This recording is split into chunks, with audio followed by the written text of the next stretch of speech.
Giêsu cả rô lâu ngài tla la cả râu nay xuân cả in kim lệ cần nên na chu nắng châu ini alpa tu đăng rim an no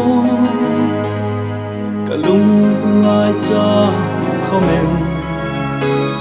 in kim chunga thu nei tu chun cả tu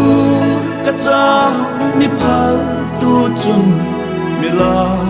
penge iti in kim chunga thu nei tu chun cả tu cả cha mi phal tu chun mi la penge iti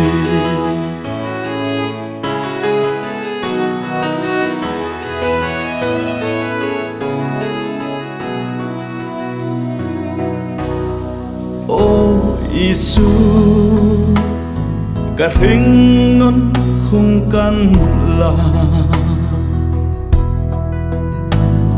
cả khul jin chang sung tôi te a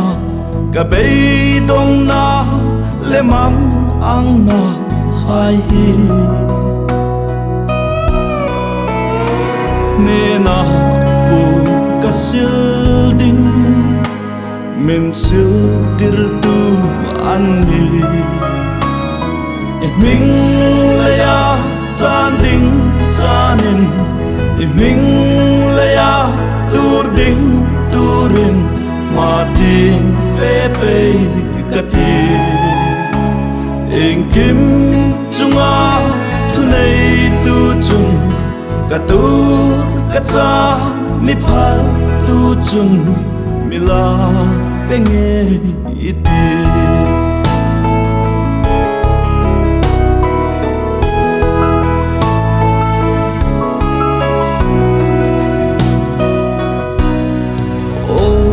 Giêsu nên là chú ít chẳng ta nang chun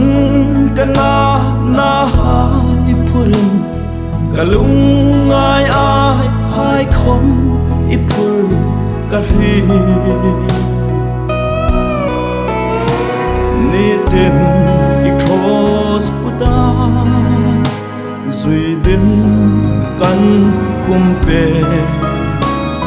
cả đa lê cả trong kama Giêsu